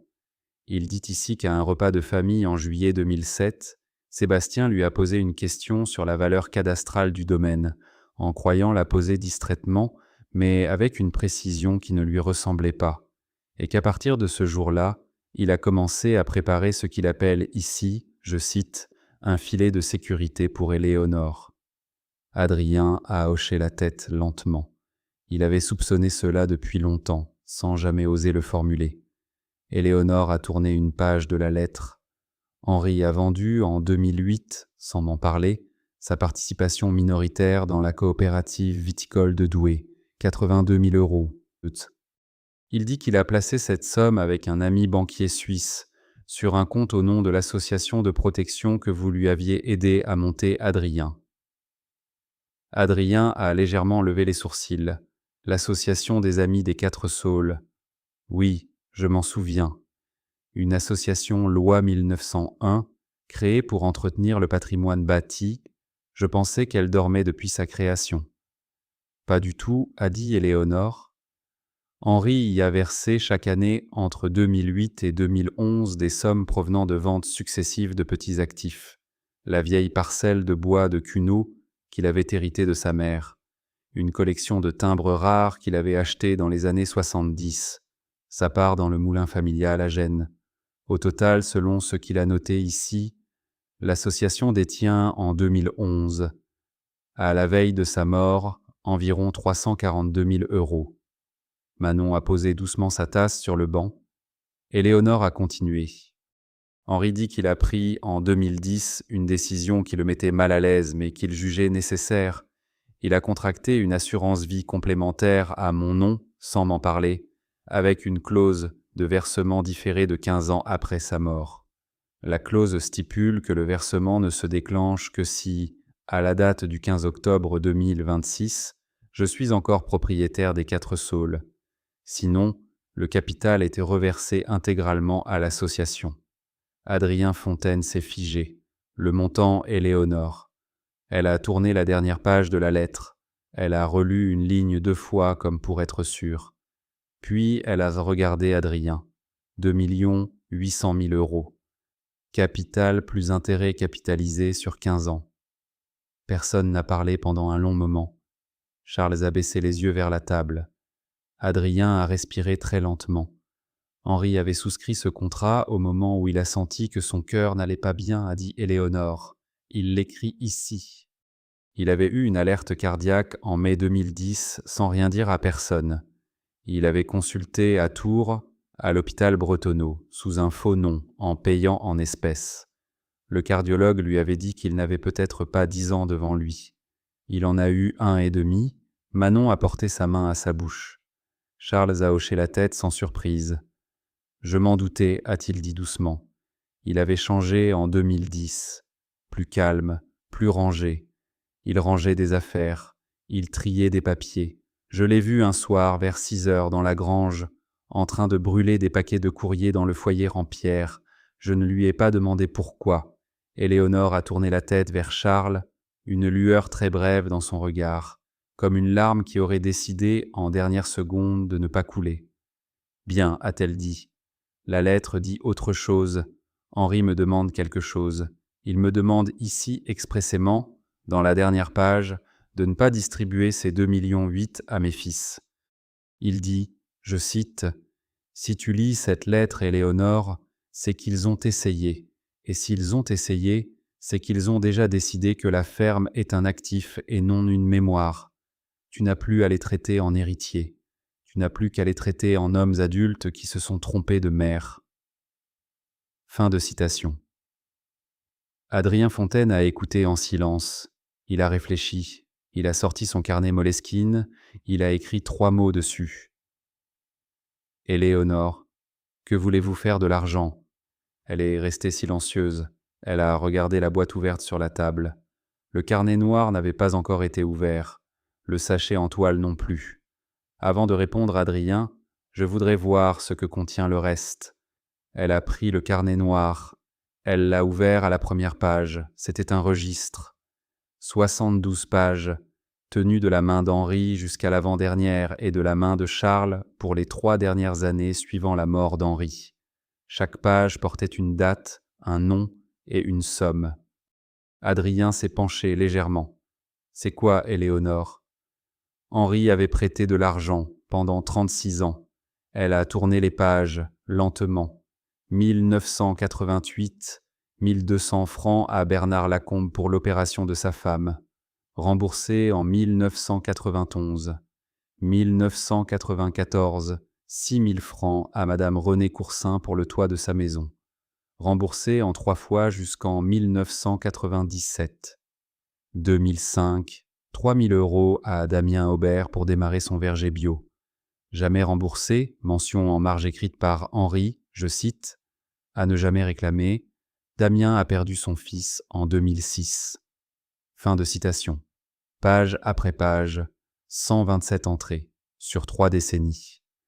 Le total des sommes prêtées, que Henri avait soigneusement calculées en bas de la dernière page de sa main, s'élevait à 91 200 €. Le total des sommes remboursées, 74 000. Le reste, mention manuscrite d'Henri, je cite, « n'est pas une perte. C'est ce que je rends à la vallée qui m'a tout donné. » Éléonore a fermé le carnet. Elle l'a tenu un instant dans ses mains. Puis elle a regardé Charles. « Tu as continué après lui. » « Quelquefois, oui. J'ai pris la suite pour les cas qu'il m'avait expressément demandé de surveiller. 3 familles. Pas plus. Toujours en liquide. Toujours sans signature. Toujours avec la mention en marge. Charles, je n'ai jamais su tout ça. Aucun de mes 3 fils n'a jamais su tout ça non plus. Henri voulait qu'il en soit ainsi. Il disait qu'un don qui se sait n'est plus un don. C'est une publicité. » Éléonore a respiré profondément. Puis elle a tendu la main vers le sachet en toile beige. Le cordon était serré, elle l'a dénoué. À l'intérieur, un petit boîtier en bois de noyer, 22 cm sur 15, fermé par 2 crochets en cuivre. Elle a ouvert les crochets. Elle a soulevé le couvercle. À l'intérieur, sur un velours bordeaux, une médaille en bronze accompagnée d'un parchemin plié en 4. Adrien a reconnu la médaille immédiatement. C'est une médaille de juste parmi les nations. Éléonore a regardé Adrien. Pardon, Adrien. C'est une distinction décernée par l'État d'Israël par le mémorial Yad Vashem à des personnes non juives ayant sauvé des juifs au péril de leur vie pendant la Seconde Guerre mondiale. Elle a déplié le parchemin. Il était daté de 1972. La distinction n'était pas pour Henri. Elle était pour le père d'Henri, Joseph Vasseur, qui avait caché entre 1942 et 1944, dans la grange des Quatre Saules, une famille de 5 personnes venues de Tours. Le père, la mère et 3 enfants en bas âge. Tous les 5 avaient été survécus. Tous les 5 étaient repartis vivre à Paris après la Libération, et l'un des fils, devenu plus tard médecin, avait à son tour aidé Joseph dans les années 60, quand Joseph avait connu des difficultés financières. Henri n'avait jamais parlé de ça à sa femme, pas une fois en 40 ans. La médaille reposait dans la boîte depuis le 16 septembre 2011. Éléonore a fermé les yeux. Cette fois, une larme est descendue le long de sa joue. Elle ne l'a pas essuyée, elle ne l'a pas cachée. C'était la première larme qu'elle versait devant un témoin depuis 13 ans. Pourquoi ne me l'a-t-il pas dit, Charles? Il m'a dit une fois, en 1991, qu'il trouvait indécent de porter le mérite d'un acte qu'il n'avait pas commis lui-même, que c'était son père qui avait risqué sa vie, pas lui, et qu'il préférait que la grange reste une grange plutôt qu'un monument. Éléonore a hoché la tête lentement. Adrien, a-t-elle dit, voici ce que nous allons faire. Elle a posé les 3 objets côte à côte sur la table. La lettre, le carnet, la médaille. Premièrement, l'assurance vie. Quand les 2 800 000 € seront débloqués au mois d'octobre prochain, je ne veux pas un seul euro pour moi. Je n'en ai pas besoin. Je vis ici, je mange ce que produit le jardin, j'ai ma retraite agricole et ma part d'usufruit sur le bien. Je veux que la totalité de la somme soit versée à l'association des Amis des Quatre Saules. Vous me la transformerez, Adrien, avec l'aide de Manon, si elle veut bien y travailler à temps partiel, en une fondation reconnue d'utilité publique, la même que celle qui détient déjà la nue propriété des 2 hectares du Sud. Adrien a hoché la tête sans rien dire. Deuxièmement, la mission de la fondation. Elle aura 2 objets. Le premier, la préservation des terres agricoles de la vallée de la Loire contre la pression foncière des promoteurs immobiliers. La fondation rachètera sur les marchés les parcelles que des familles seraient contraintes de vendre sous la pression et les remettra à la location à des jeunes agriculteurs en installation, à des prix non spéculatifs. Le deuxième objet, la mémoire de la grange. Nous allons restaurer la grange des Quatre Saules et y installer un petit lieu de mémoire ouvert au public 2 après-midi par semaine, en hommage à Joseph Vasseur et à la famille qui l'a caché. Manon, vous accepteriez d'en être la conservatrice bénévole. Manon a regardé Éléonore en souriant. Oui, Éléonore, avec joie. Troisièmement, le carnet noir. Vous allez le remettre, Charles, à votre tour, à un jeune que vous choisirez vous-même dans la vallée, quelqu'un qui ait la même façon que Henri d'écouter sans poser de questions, quelqu'un qui continuera à mettre la mention en marge. C'est tout ce que je veux pour ce carnet. Il ne doit jamais sortir de la main des hommes et des femmes qui prêtent. Charles a hoché la tête. Quatrièmement, mes 3 fils. Le silence dans la cuisine s'est tendu d'un cran. Aucun des 3 ne saura jamais ce que contenait cette boîte, ni l'assurance vie, ni le carnet, ni la médaille. Ils sauront seulement, lorsque je mourrai, que la nue propriété du domaine appartient à une fondation. Ils sauront que l'usufruit qui leur revient leur permet de venir ici quand ils le voudront, et ils sauront par une lettre que je rédigerai ce soir et que vous gardez Adrien dans votre coffre, que leur père Henri avait prévu pour eux quelque chose qu'ils ont rendu impossible par leurs propres actes. Adrien a écrit dans son carnet. C'est ce que vous voulez vraiment, Éléonore. La lettre les blessera. Oui, Adrien, et il faut qu'elle les blesse. Pas par vengeance, par mémoire. Henri a écrit lui-même dans sa lettre, je cite encore, « Ne les traite plus en héritiers, Traite-les en hommes adultes qui se sont trompés de mère. Je vais leur tendre, après ma mort, le miroir que leur père voulait qu'ils voient. Elle a refermé le couvercle de la boîte en métal. Elle a posé ses 2 mains à plat dessus. Charles, Adrien, Manon, merci. Je vous remercie pour ce matin et pour tout ce qui a précédé ce matin. Maintenant, j'ai besoin d'être seul un moment. Je vais aller m'asseoir sous les saules. Manon, vous pouvez ranger ce qui est sur la table. Adrien, prenez la lettre d'Henri avec vous. Mettez-la au coffre et préparez les actes pour demain. Charles, restez à déjeuner si vous voulez. Il y a de la soupe de potiron sur le feu. Elle s'est levée. Elle a passé son gilet.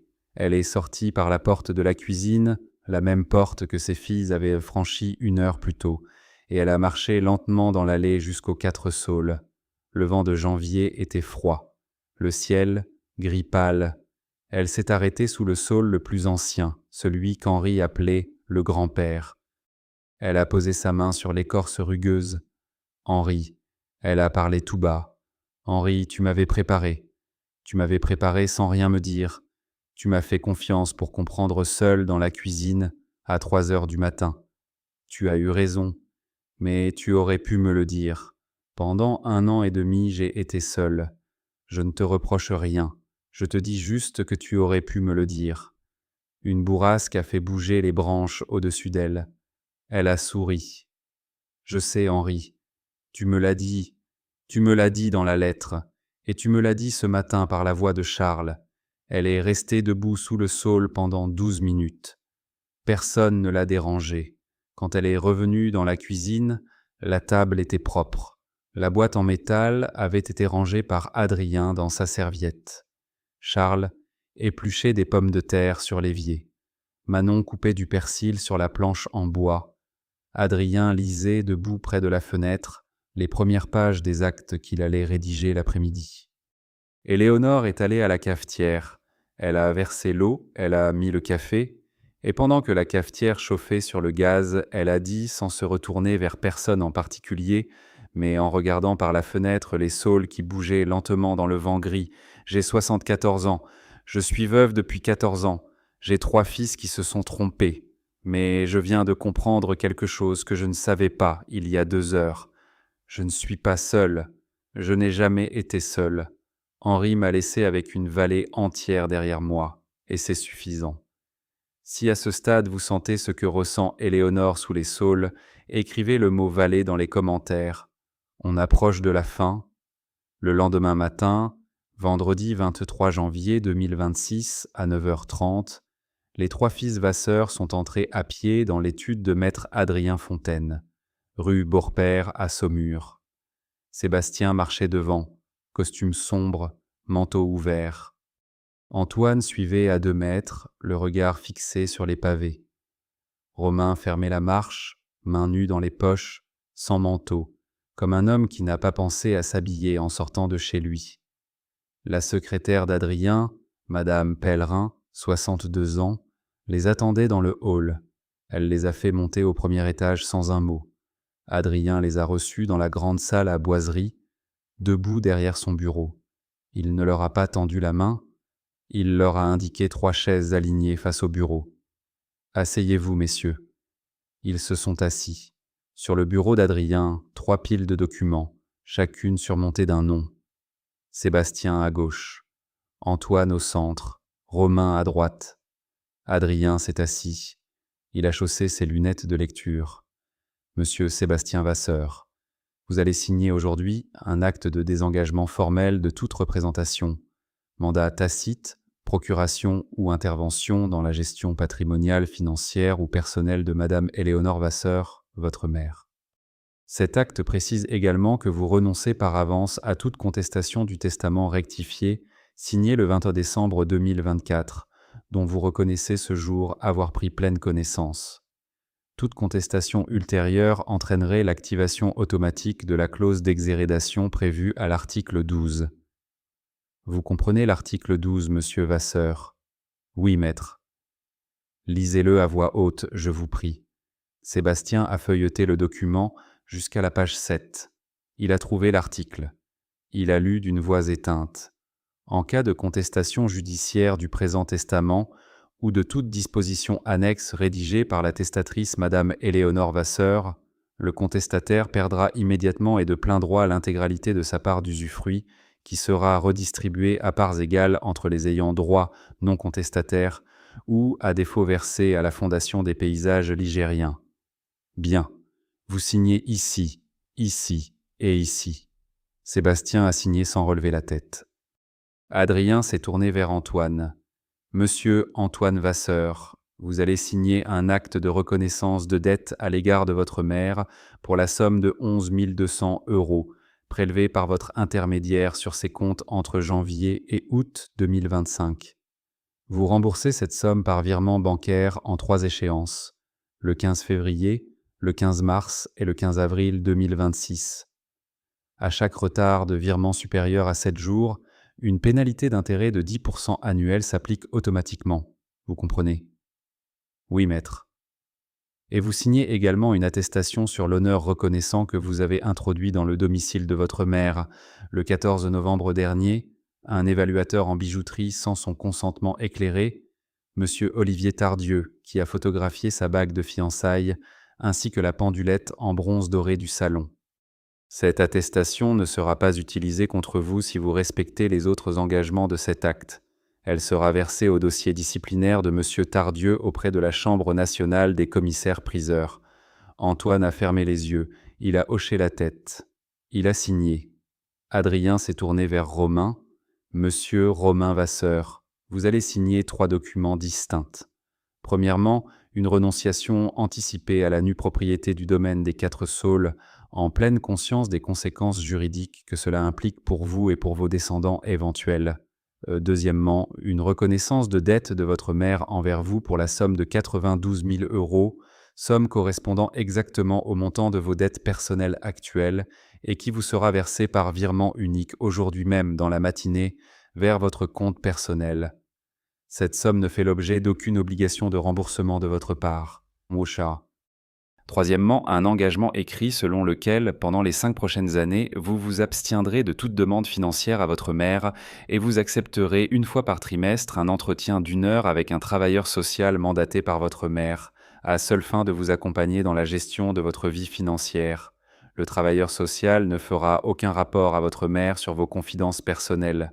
Il fera un seul rapport à votre mère, trimestriel, indiquant si oui ou non l'entretien a eu lieu. Romain n'a pas répondu tout de suite, il a regardé ses mains. Pourquoi un travailleur social a-t-il demandé? Adrien a soulevé ses lunettes. Parce que votre mère pense que vous n'avez besoin ni d'argent, ni de pardon, ni de discours. Vous avez besoin de quelqu'un qui vous écoute 1 heure par trimestre sans rien attendre de vous. C'est la seule chose qu'elle a refusé de vous donner elle-même parce qu'elle estime, je cite vos propres mots de sa part, je cite, qu'elle a déjà été votre mère pendant 43 ans et que ce métier-là, à un moment, doit prendre fin pour qu'un autre lien puisse exister. Fin de citation. Romain est resté très longtemps les yeux baissés. Puis il a tendu la main. Il a signé. 1 fois, 2 fois, 3 fois.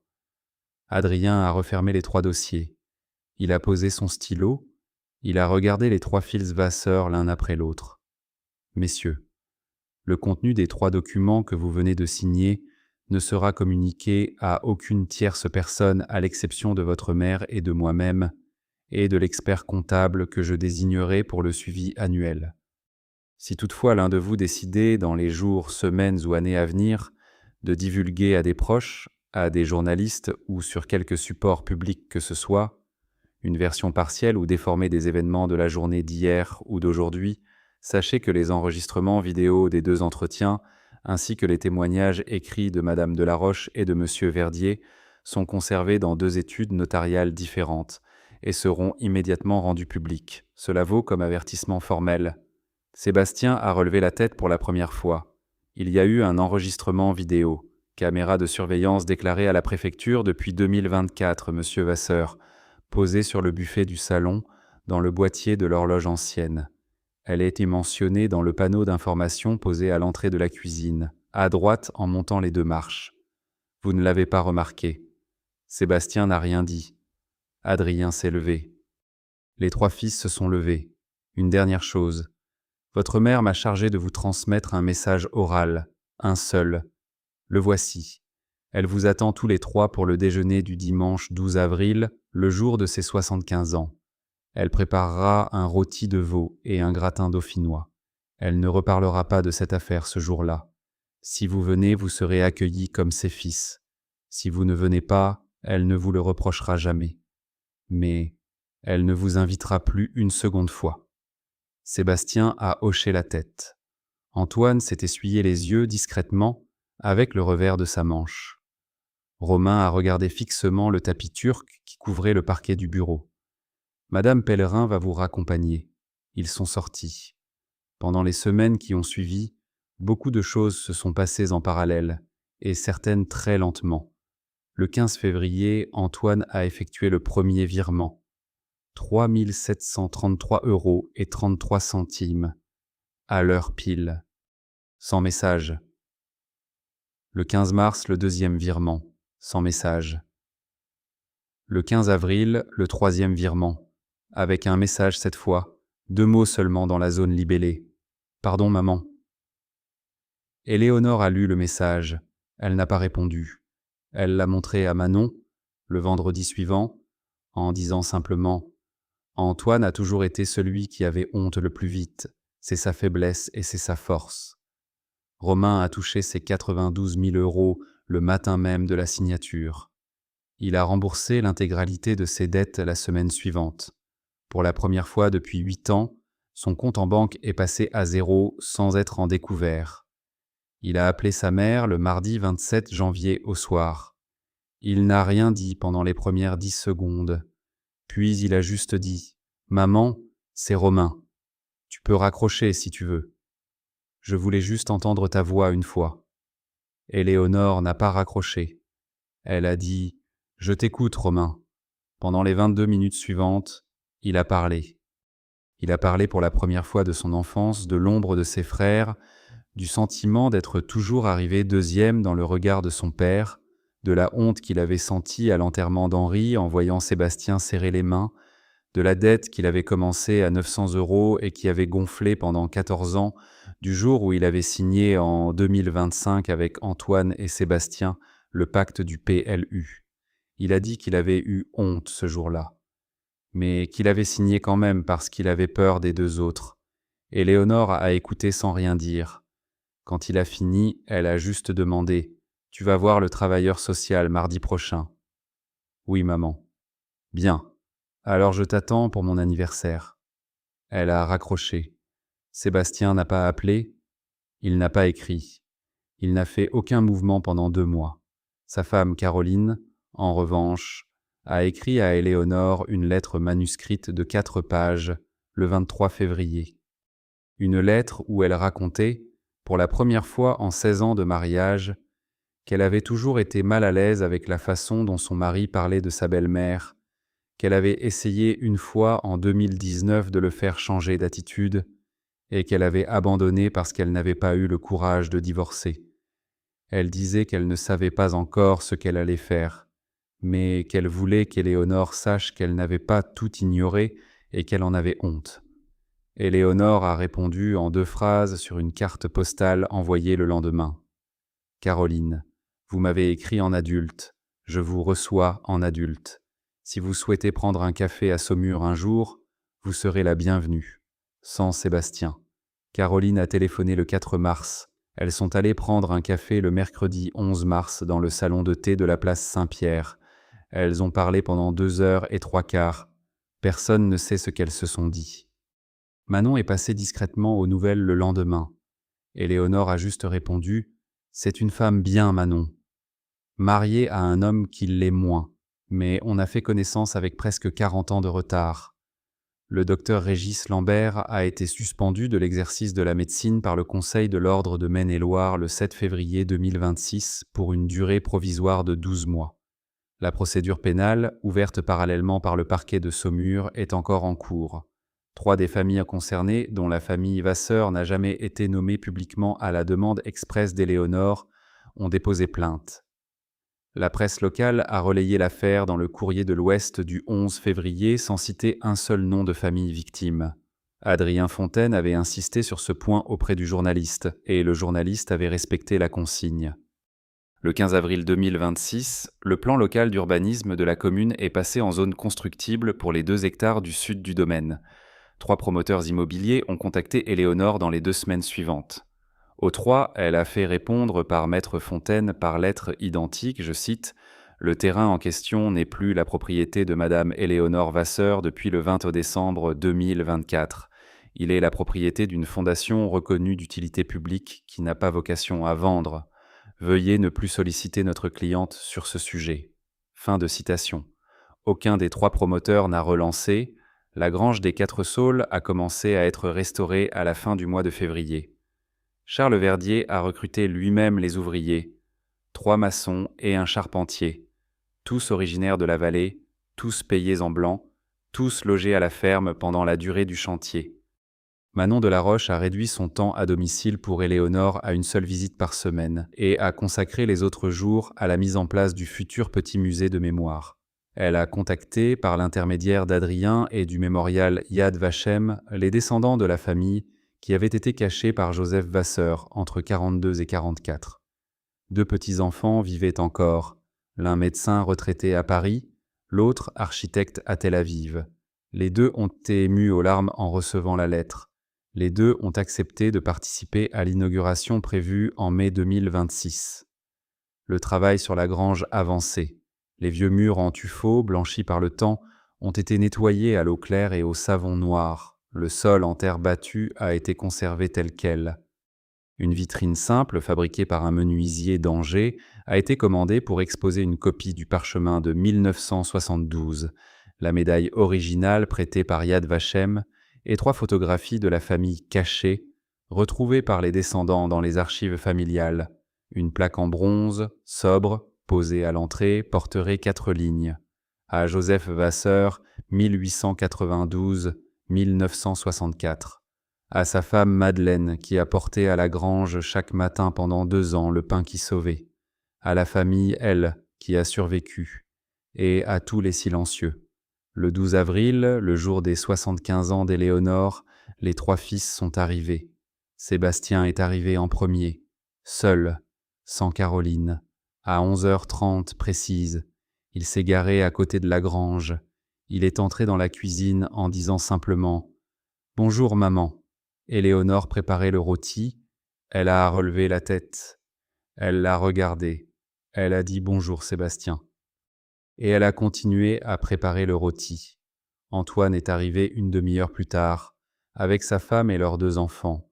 Les enfants, 12 et 14 ans, ont couru immédiatement vers le bout du jardin pour voir les saules. La femme d'Antoine, Florence, a posé sur la table un gâteau au chocolat fait maison et un bouquet d'iris violets. Elle a embrassé Éléonore sur les 2 joues sans rien dire.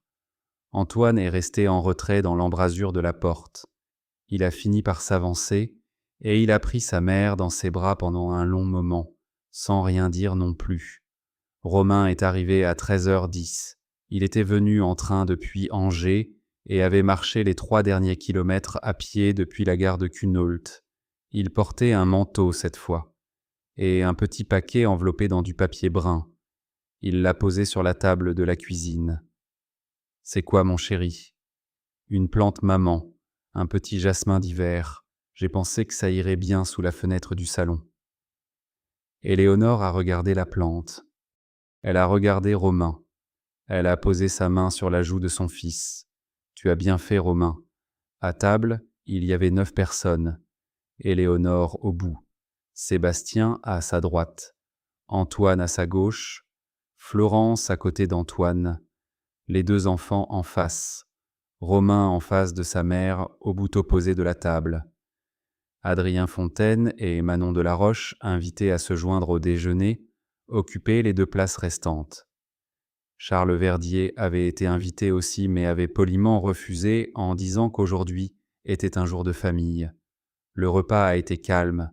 Personne n'a parlé de l'affaire. Personne n'a parlé de l'hiver, ni du PLU, ni du docteur Lambert, ni du testament. On a parlé du gratin dauphinois, du temps qu'il faisait, de la dernière compétition de natation des enfants, du chantier de la grange qui s'avançait bien. Florence a posé 2 ou 3 questions sur le musée de mémoire. Adrien y a répondu sobrement. Et au dessert, alors que Florence coupait le gâteau au chocolat, Sébastien a relevé la tête.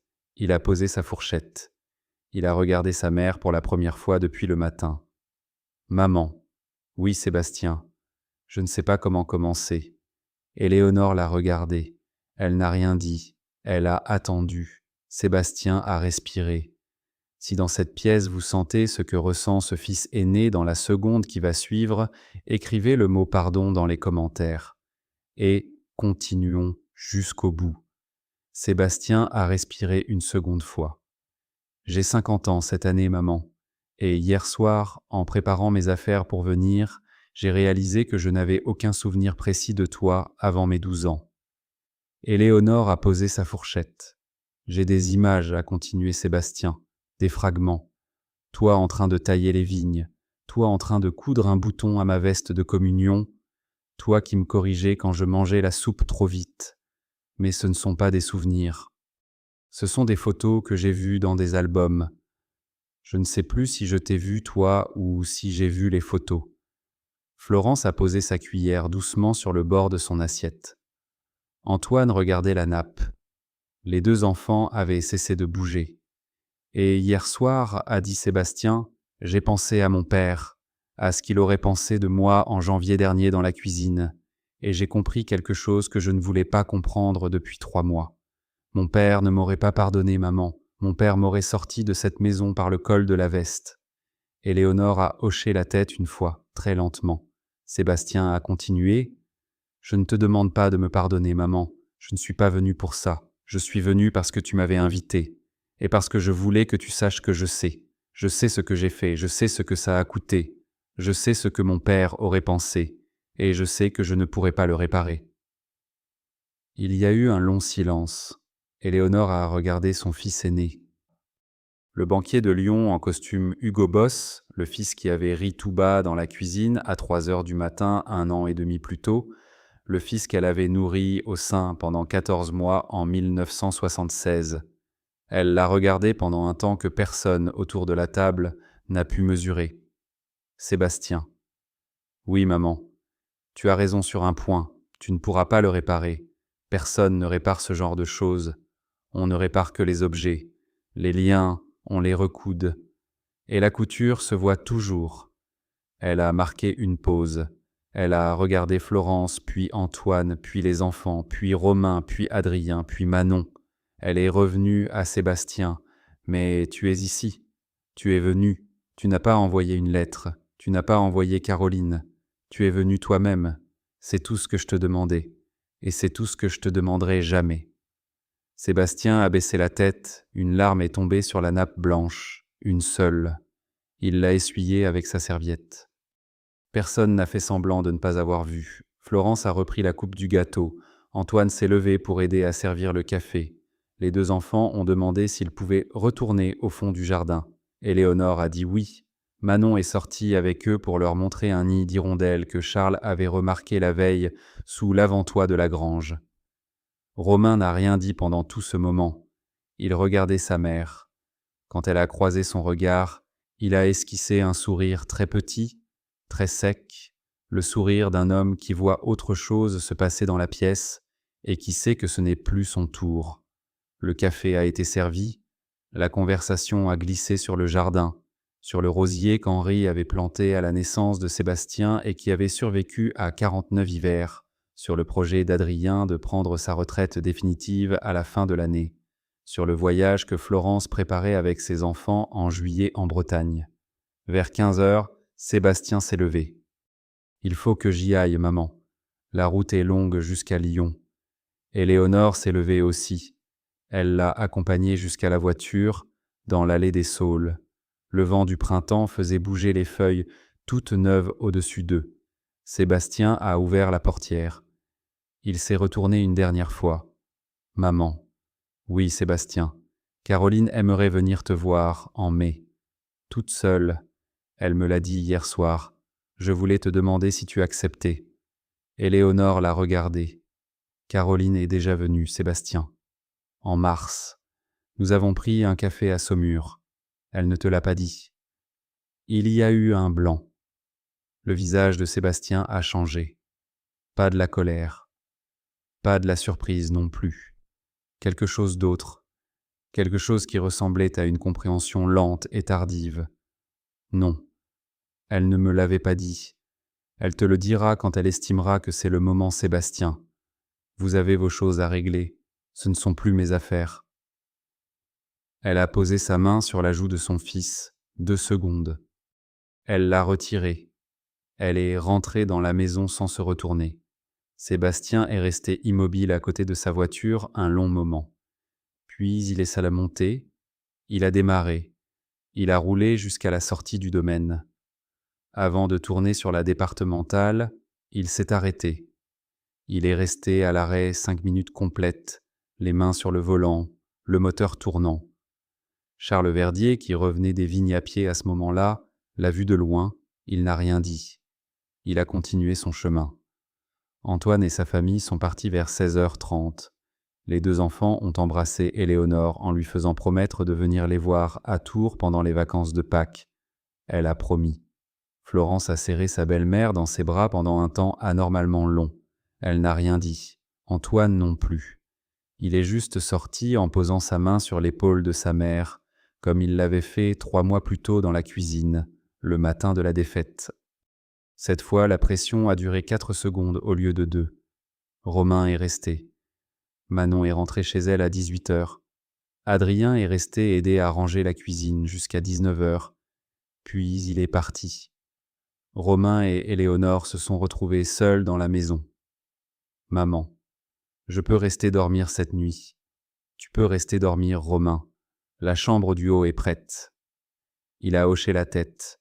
Il a fait la vaisselle pendant qu'elle préparait 2 assiettes de fromage et un peu de pain pour le soir. Ils ont mangé en silence dans la cuisine.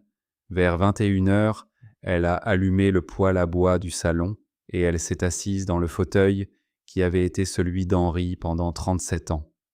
Romain s'est assis en face d'elle dans le fauteuil qui avait toujours été le sien depuis qu'il était enfant.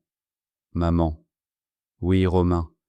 Le travailleur social m'a parlé d'un atelier de menuiserie à Angers, une association qui forme des adultes en reconversion. 6 mois. À temps plein. Attends. Il m'a dit que ça pourrait me convenir. Tu veux y aller ? Je crois oui. Je n'ai jamais fait quelque chose de mes mains dans ma vie, maman. J'ai 43 ans. J'aimerais essayer. Éléonore a souri très légèrement. Ton père aurait aimé. Romain a hoché la tête. L'inscription coûte 3200 €. J'ai l'argent. Je l'ai mis de côté sur les 92 000. Je voulais te dire que je n'allais pas tout dépenser, maman. J'en ai gardé une partie. Je sais que tu m'avais dit que je n'avais pas besoin de te rembourser. Mais je voulais que tu saches. Je le sais, Romain. Il a regardé le feu pendant un long moment, puis il s'est levé. Il a embrassé sa mère sur le front. Il est monté se coucher. Éléonore est restée seule devant le poêle à bois jusqu'à minuit. Elle n'a pas relu la lettre d'Henri, elle n'avait plus besoin. Elle savait par cœur les 6 pages. Elle a fini par éteindre les lampes. Elle est montée dans sa chambre. Avant de s'endormir, elle a regardé par la fenêtre l'allée des saules sous la lune d'avril. Les 4 arbres se découpaient en noir sur le ciel bleu sombre. Le grand-père au milieu. Les 3 autres autour, plus jeunes, plus minces, plus droits. 4 saules, comme 4 hommes qui marchent vers le même endroit à des rythmes différents. Elle s'est endormie en pensant à ça. Le mercredi 22 avril 2026, à 15h, la grange des 4 saules a été inaugurée comme petit lieu de mémoire ouvert au public. Une 40aine de personnes étaient présentes.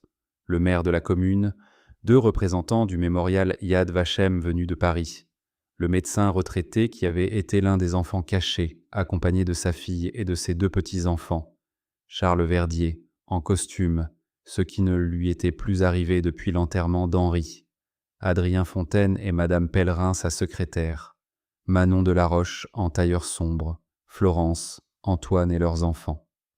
Romain seul, Caroline seule.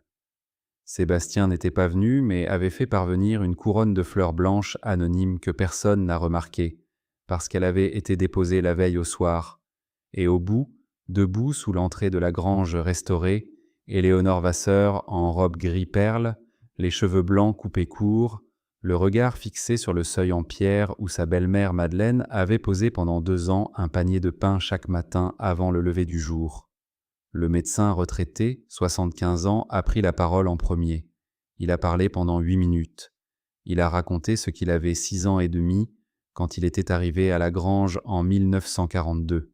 Il a dit qu'il se souvenait du visage de Joseph Vasseur, du visage de Madeleine, du pain, de l'odeur du foin, de la peur qui ne disparaissait jamais complètement, même la nuit, mais qui devenait supportable parce qu'il y avait du pain le matin.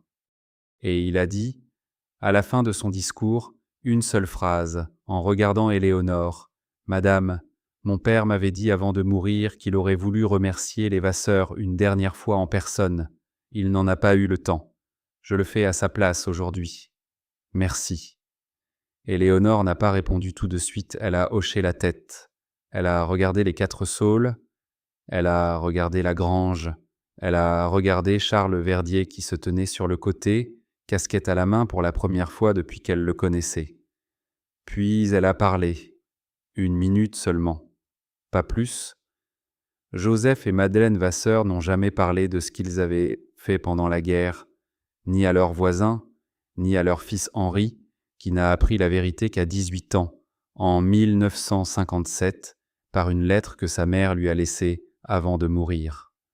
Henri, à son tour, n'a jamais parlé de cette médaille, ni à moi, ni à ses fils. Personne dans la vallée ne savait, et la grange est restée une grange. Joseph disait « Je le tiens de Charles qui le tient d'Henri », qu'une bonne action qui se sait n'est plus une bonne action, c'est une publicité. Aujourd'hui, en ouvrant cette grange au public, j'ai conscience de trahir un peu cette discrétion. Mais je crois aussi qu'il y a des moments dans la vie d'un pays où il faut sortir le silence de sa réserve, pour que les jeunes qui passeront ici dans 10 ans, dans 20 ans, dans 50 ans, sachent ce qu'on a fait dans cette grange et ce qu'on peut faire ailleurs avec ce qui ressemble à pas grand-chose, une grange, du pain, et la décision de ne pas avoir peur plus que nécessaire. Merci d'être venu. Elle a coupé le ruban. Les invités sont entrés. À l'intérieur, sur la table en chêne brute commandée à un menuisier de Douai, 3 objets étaient posés. La médaille, une copie du parchemin, et une photographie noir et blanc, encadrée simplement, montrant Joseph Vasseur en 1943, debout devant la grange, tenant par la main un petit garçon de 7 ans. Le même petit garçon qui venait, 63 ans plus tard, de prononcer un discours devant l'Assemblée.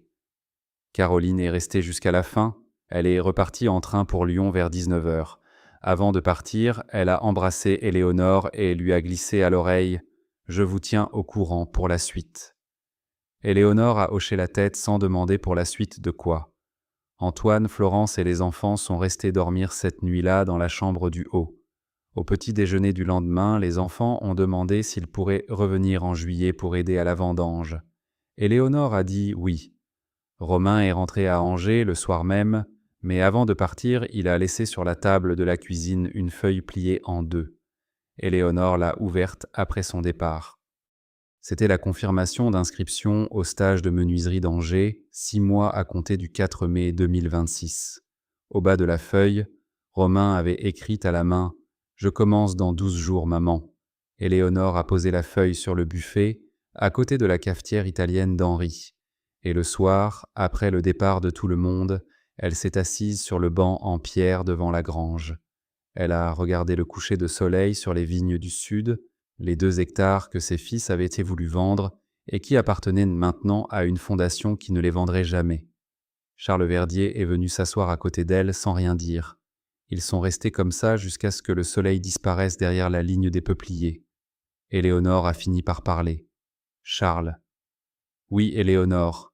Tu te souviens de ce qu'Henri t'avait dit le 16 septembre 2011 quand il t'a remis la boîte ? Je me souviens de chaque mot, Éléonore. Tu me l'as déjà raconté, mais redis-le-moi une fois. Pour ce soir. » Charles a réfléchi. Il a regardé la grange. Henri m'a dit « Charles, je ne sais pas comment Éléonore va traverser ce qui va lui arriver, mais je sais qu'elle le traversera. Elle est plus solide que toi et moi réunis. Elle ne le sait pas elle-même, mais elle le découvrira. Et le jour où elle le découvrira, elle n'aura plus jamais besoin de moi. Si je pouvais faire un dernier souhait avant de partir, ce serait celui-là, qu'elle se découvre. » Et Léonore a hoché la tête une seule fois. Le ciel au-dessus des saules virait au gris bleu profond. Une chouette a crié quelque part du côté de la rivière. Charles s'est levé. Il a remis sa casquette. Je rentre, Éléonore. À demain. À demain, Charles. Il est parti à pied par l'allée des saules. Sa kangou l'attendait au portail. Éléonore est restée seule sur le banc en pierre devant la grange. Elle a posé ses 2 mains à plat sur ses genoux. Elle a fermé les yeux quelques secondes. Elle a respiré profondément. Et elle a souri toute seule, sans personne pour la voir, pour la première fois de cette manière-là depuis 14 ans. Un sourire qui n'était pas pour Henri, ni pour ses fils, ni pour Adrien, ni pour Charles, ni pour Manon, ni pour qui que ce soit dans le monde extérieur. Un sourire qu'elle s'adressait à elle-même, parce qu'elle venait de découvrir, à 75 ans et 10 jours, qu'elle était devenue, sans s'en apercevoir, la femme qu'Henri avait toujours su qu'elle était. Fin de l'histoire. Ceci est une histoire fictive créée pour toucher nos cœurs. Maintenant, dites-nous ce que vous en avez pensé. Auriez-vous eu le courage d'Éléonore Vasseur face à vos propres enfants? Auriez-vous su attendre 14 mois sans rien laisser paraître? Et surtout, dans cette histoire, quel personnage vous a le plus marqué? Sébastien le banquier qui ne savait plus depuis quel âge il avait perdu sa mère. Antoine qui demandait pardon à travers un virement bancaire. Romain qui revenait à pied de la gare avec un jasmin d'hiver. Ou Henri, mort depuis 14 ans, qui parlait encore depuis sa lettre, son carnet et sa grange. Partagez avec nous dans les commentaires. N'oubliez pas de vous abonner à la chaîne si cette histoire vous a remué le cœur, et de partager la vidéo avec une personne autour de vous qui a besoin, ce soir, de croire qu'il existe encore des Éléonores dans cette vallée. À très bientôt pour une nouvelle histoire.